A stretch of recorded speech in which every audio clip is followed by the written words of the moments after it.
Fewer phone calls, quieter gatherings, and the joy of your own company. Congratulations, you've become one of three remarkable people.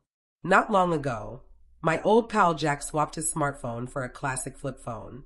He said, "I like the peace and quiet." Mary, once the life of the weekly bridge club, now spends her afternoons tending to her garden with a soft smile. And Bob, his kids are all grown, and his wife is away helping with the grandkids.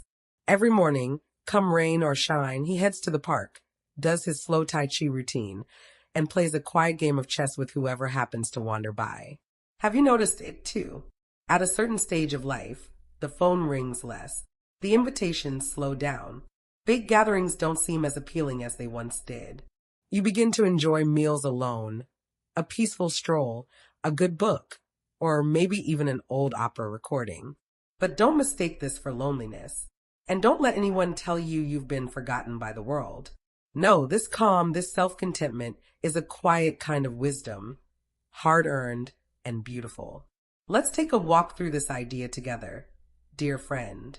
If you find yourself at peace in your own company, you may well have become one of these three rare and admirable kinds of people. 1. The wise one who's seen it all and finally let go. Think back to our younger days. Weren't they something?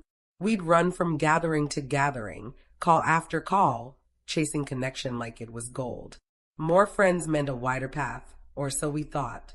We worked hard to be liked, accepted, included.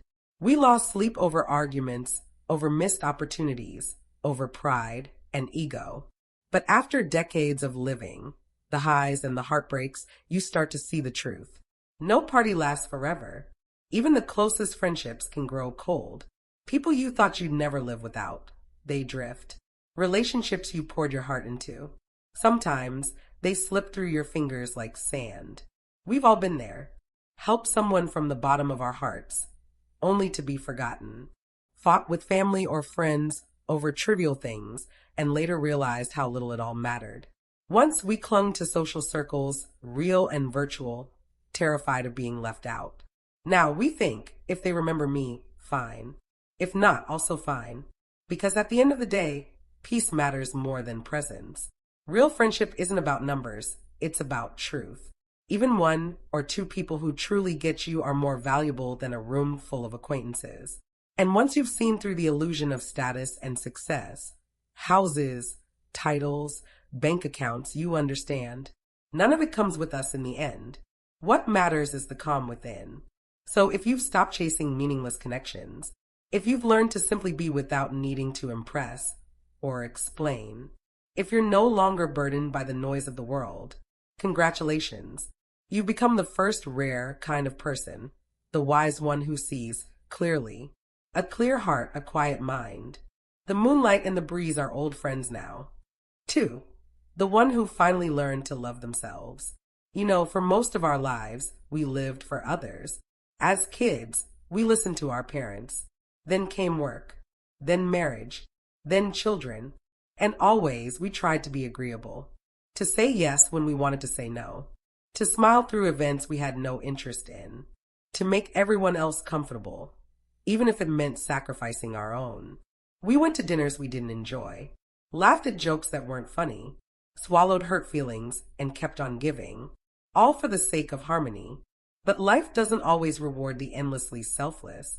Sometimes it just wears you down, until one day, perhaps quietly, you begin to choose yourself. You learn to say no, thank you without guilt. You stop explaining yourself to people who never listened in the first place. You reserve your energy for what truly matters, you. Maybe now you start the morning with a fresh pot of tea. You sit by the window, watching the leaves dance, feeling the hours gently unfold. You take long afternoon walks, not because it's healthy, though it is, but because it's yours. You prepare a simple meal, just the way you like it, and savor each bite. You might grow a few plants, read a classic novel, hum an old tune you haven't heard in years. You don't rush. You don't explain. You treat your life with care, with gentleness, with reverence. And when you do all this, not out of obligation, but love for yourself, you become the second rare kind of person, the one who finally knows how to cherish themselves. You are your own best friend now, your own greatest treasure. 3. The brave one who no longer fears solitude. Let's face it, the world's gotten noisy. Endless updates, constant comparisons, everyone trying not to be left out. But as the years go by, we start to taste something different, a quieter kind of richness. Your kids have their own lives. Maybe your partner is no longer here, or is simply on a different path. Friends move away. Bodies grow tired. Distance and time stretch the bonds that once felt unbreakable. And yet, instead of dreading the silence, you begin to welcome it. Instead of needing constant companionship, you learn to trust your own. You eat alone, sleep alone, think alone, and you find strength in it, even joy. Solitude is no longer a burden. It's a gift. You've stepped away from draining conversations, meaningless noise, the rush to be seen. And what you've gained? Freedom, depth, self-respect. You sip a bit of wine at night and remember years gone by, not with sorrow but with warmth. You watch the snow fall from the window and feel not sadness, but awe. You travel, perhaps just to the next town, and meet a new version of yourself there. This strength, this grace, this quiet courage, it makes you the third rare kind of person. The brave soul who is no longer afraid of being alone. You've stopped chasing the crowd. You've found your rhythm, and you're dancing to it. In closing, this piece is your reward. As the old saying goes, let flowers bloom and fall, let the clouds come and go, none of it need disturb the heart. Dear friend, fewer phone calls don't mean you're forgotten. Quieter gatherings don't mean your life is empty. This space, this beautiful stillness, is your reward for all the love you've given, all the burdens you've carried, all the wisdom you've earned. So, if you're sitting quietly right now, maybe on the porch, tea in hand, watching the sunset, and you feel just a touch of emotion, know this, that peace you feel is a luxury many long for. You don't need to chase anyone. You don't need to explain yourself to anyone. You are enough. You are complete. You're not lonely. You've simply figured out what truly matters. And if this message found its way to your heart today, give it a little smile.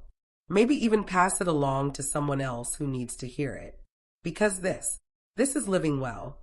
Dear old friend, if you found yourself enjoying a quiet cup of tea on the porch, delighting in your garden, or choosing peace over pointless chatter, then congratulations. You haven't lost your spark. You've simply grown into your wisdom. You've become someone rare, a clear-eyed soul who sees through life's illusions, a gentle sage who cherishes their own heart, and a brave spirit who no longer fears being alone. This chapter of life isn't about fading, it's about refining.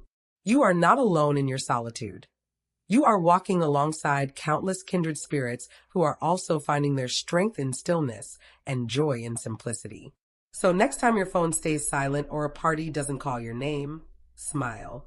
That silence is the soft music of a life well lived. If these words felt like they were written just for you, then you're in the right place. Here on Senior Heartfelt Wisdom, we share gentle truths, soulful reflections, and thoughtful conversations meant for hearts like yours, seasoned, strong, and quietly radiant. Subscribe now and join our growing circle of wise elders who are embracing life on their own terms. Let's walk this meaningful path, not alone, but together. You deserve inspiration that speaks your language. Let this be your cozy corner on the internet.